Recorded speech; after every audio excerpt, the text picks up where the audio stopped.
Aloha. You knew what I was going to say. It's so good to be back here again with all of you. It's great to be back here in your beautiful state. As some of you know, I serve in the Army Reserves and was able to spend a few days with soldiers down in Fort Carson, Colorado, enjoying Colorado Springs. It's a little rainier than I expected. But here we are, at what a momentous time for our country.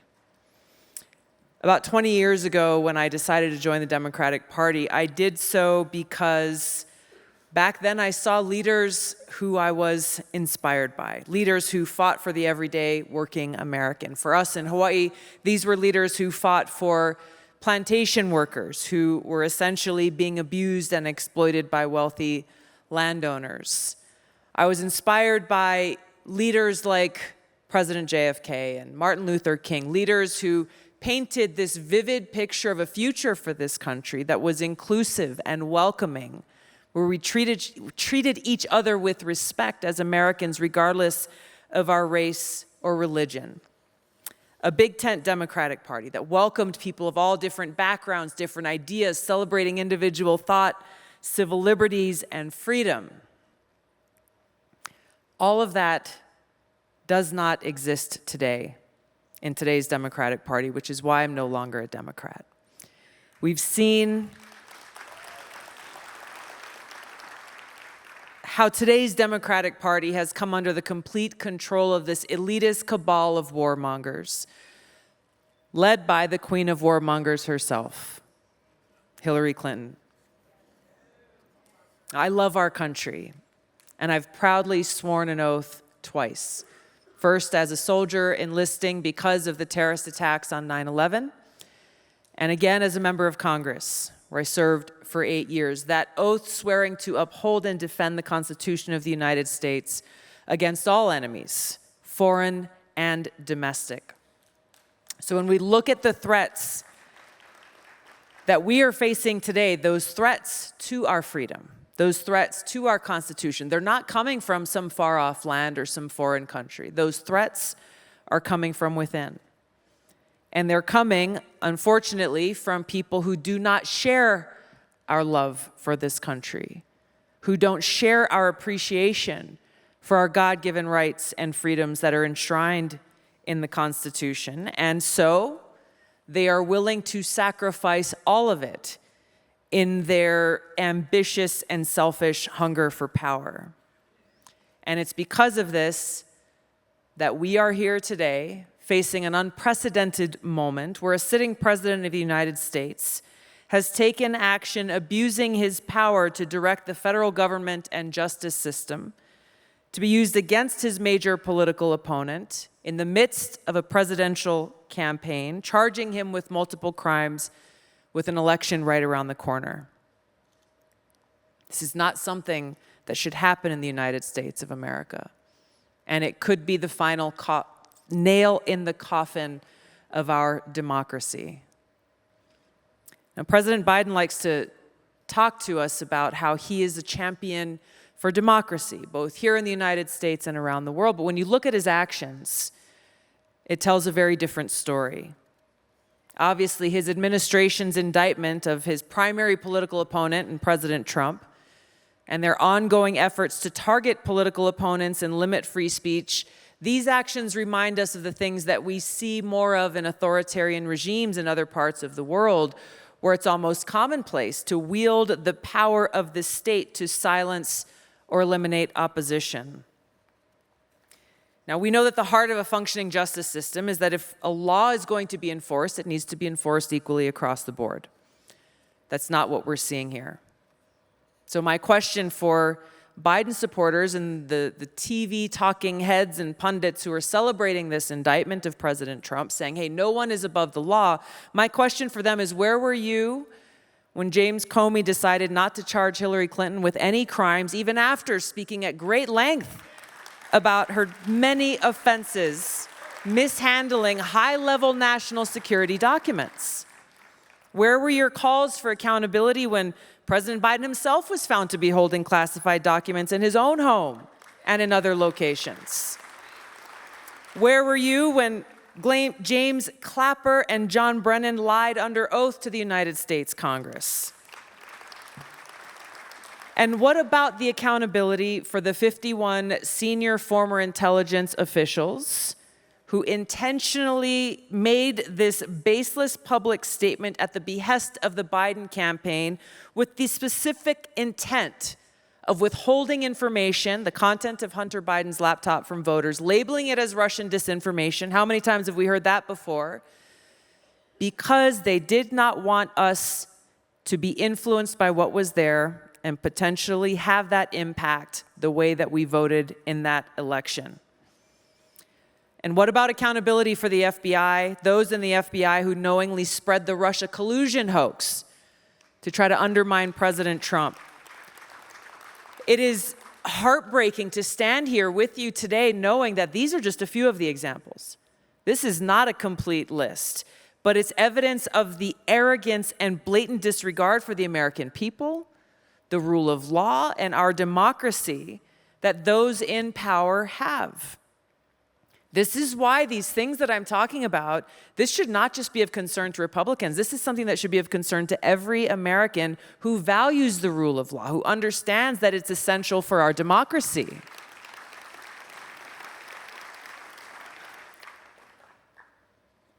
At times like this, when the light of America and freedom in the Constitution seems to be flickering, it's important that we go back to the basics, that we go back to the Constitution. Remember what that vision was, what that hope and that dream for us was that our founders had for us.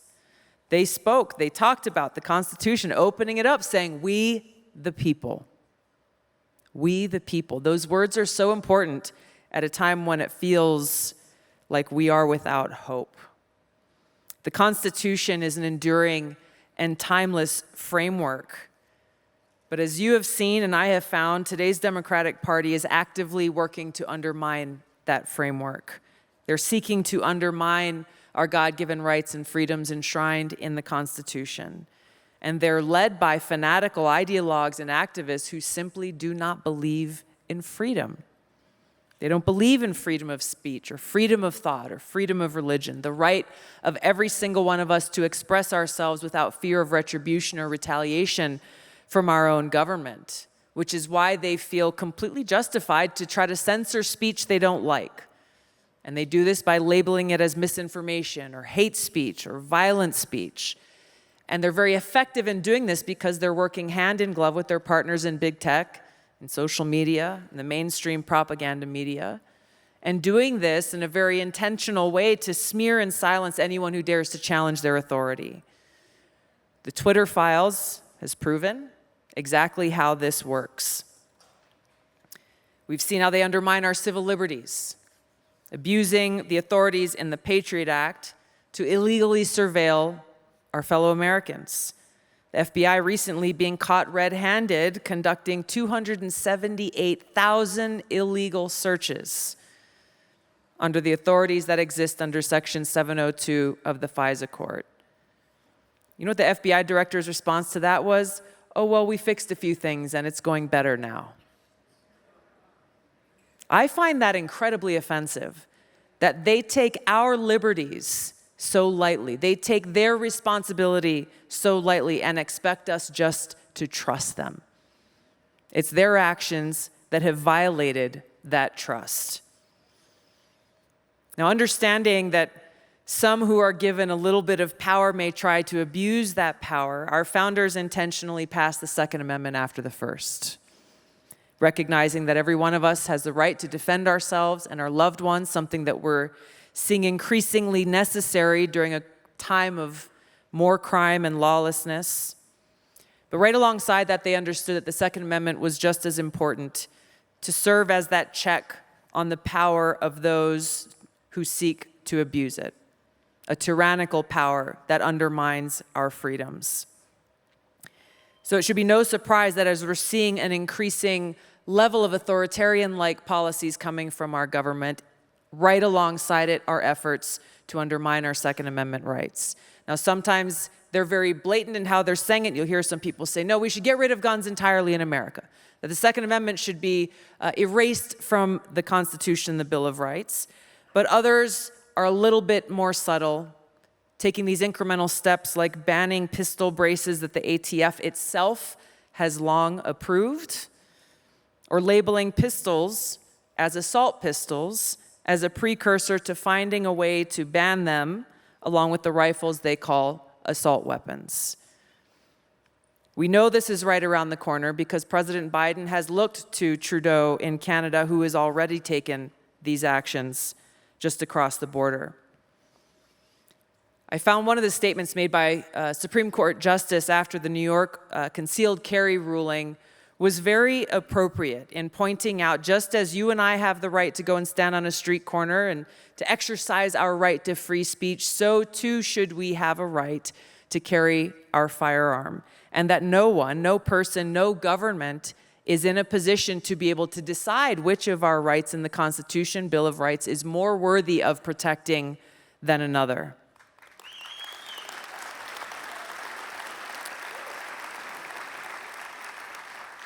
Now, when we look back to our founders, we understand that religious liberty was at the core of the founding of our nation. They recognized that our freedom comes from God. Unfortunately, Democratic Party leaders reject this truth and are hostile towards people of faith and spirituality, actively finding ways to undermine our religious freedom and the spiritual foundation of our country. I was vice chair of the Democratic National Committee for a few years, and I can tell you as I traveled to different parts of the country and at different events that the DNC hosted, the hostility towards the mention of God or prayer was almost palpable in those rooms. We saw the most recent example of the anti-Christian bigotry that so many of these extremists are promoting with the LA Dodgers honoring and glorifying the obscene and offensive Sisters of Perpetual Indulgence, or the FBI targeting quote-unquote radical traditional Catholics, recommending that there be sources placed in churches to surveil and monitor people as they worship. Thomas Jefferson said, "God who gave us life gave us liberty. Can the liberties of a nation be secure when we have removed a conviction that these liberties are the gift of God?" And we know the answer to that. The answer to that is no. To recognize each other and respect each other as children of God is to appreciate that we belong to God and no one else.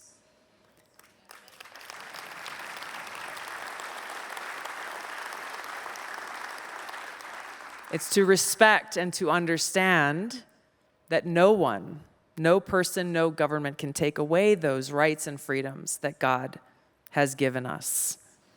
That's the foundation of the social construct of this country, and it's at the core of who we are and our intrinsic right, every single one of us, to develop our own personal, loving relationship with God and to express that in whatever way that we choose without fear of state-sponsored reprisal or retribution. That's the difference between the United States and other countries. But that's also what those in power are trying to take away. The bottom line is that any political party that's trying to erase the presence of God from every facet of our public life and is openly hostile toward those who choose to worship God cannot be trusted to protect our inalienable God-given rights enshrined in the Constitution and should not be in power.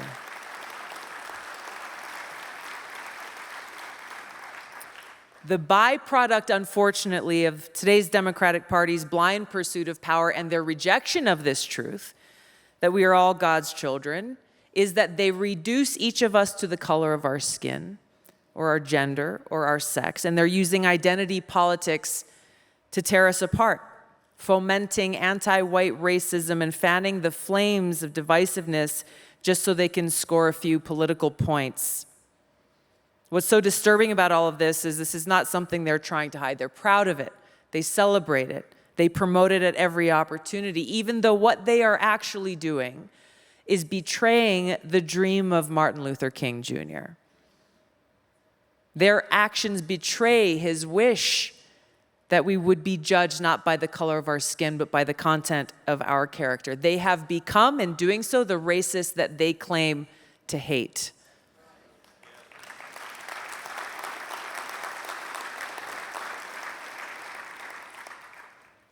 You heard from Riley Gaines earlier. What an incredibly brave and courageous woman who embodies the consequence of what happens when the Democrats reject the existence of objective truth.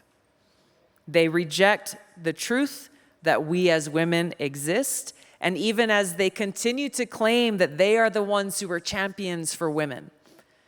They are the ones, not my predecessor, but the woman who held the seat that I served in Congress. She was one of the leading advocates for the passage of Title IX over 50 years ago.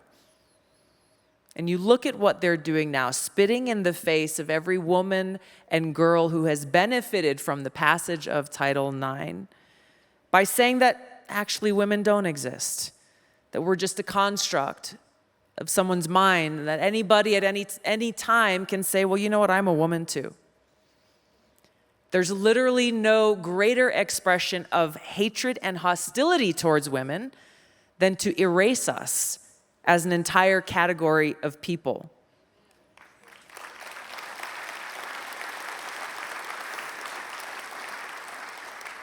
So unfortunately, this doesn't stop there, because when we recognize that what's really happening here is a rejection of objective truth, that there is no such thing, that the truth is whatever anybody wants it to be at any given time, or whatever those in power want it to be, then we remove all boundaries of our society.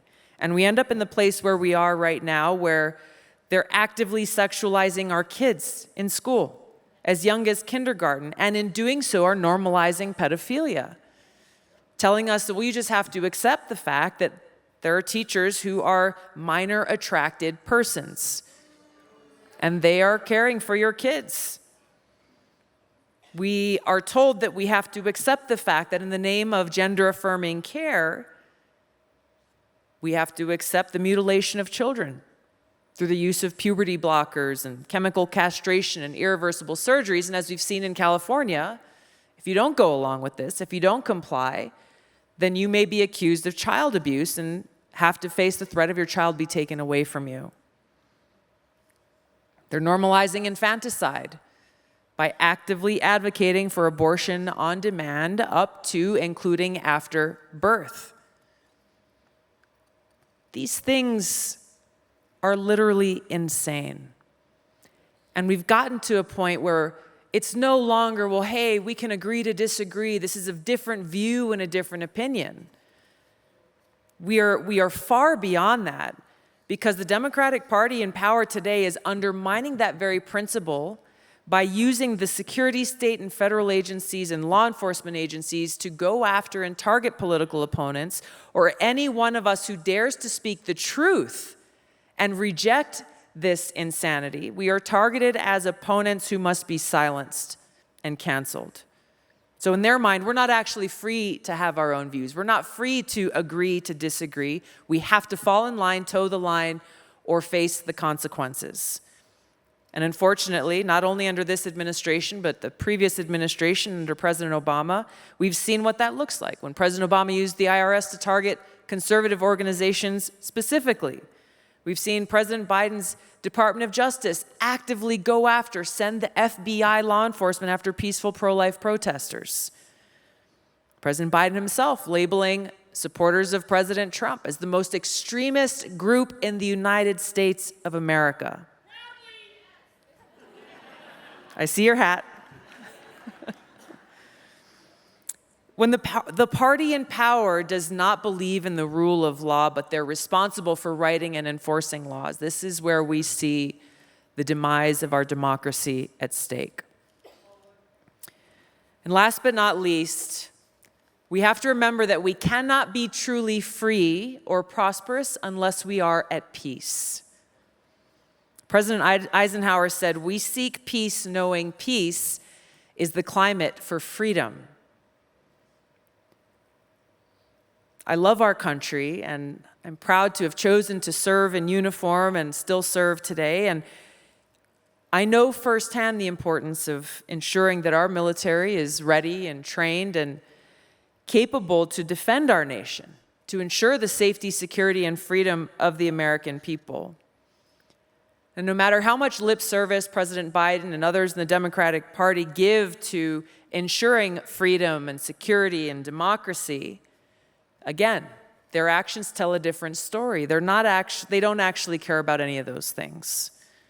What they do care about is filling the pockets of their friends in the military-industrial complex, despite the reality that in doing so, they are undermining our national security. They're undermining our economy, our freedom, and our well-being. And we're faced with the reality now that President Biden's actions and policies have pushed us to the brink of nuclear war. This is an existential crisis, not only for us here, but the world. So this proxy war against Russia, using the Ukrainian people's lives, continues to escalate. We're hearing more talks of NATO countries who want to send troops into Ukraine, which will only increase the likelihood of a direct confrontation between the United States and NATO countries and Russia, the most nuclear-armed country in the world. Now, if you hear President Biden or his administration or any of the so-called pundits on TV talk about this, they talk about World War III and nuclear war as though it's just another war. Just another conflict, just another thing. We do this, they do that, blah, blah, blah, and then we win. What's scary about this is that it is so far removed from reality. They're not being honest, maybe with themselves, but they're certainly not being honest with the American people about what the cost and consequences of these wars would look like. President Reagan said a nuclear war can never be won and should never be fought. He was right when he said those words, and he's still right today. But the elite don't care. They don't care because they've got bunkers, they've got places they can go where they know that they'll be safe, and they've got no problem leaving the rest of us who don't have those things, who have no shelter, to perish in that event.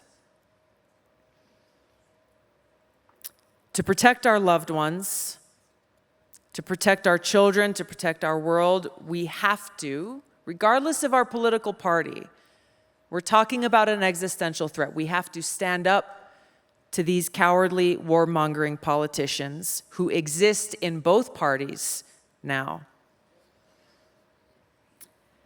Time is short.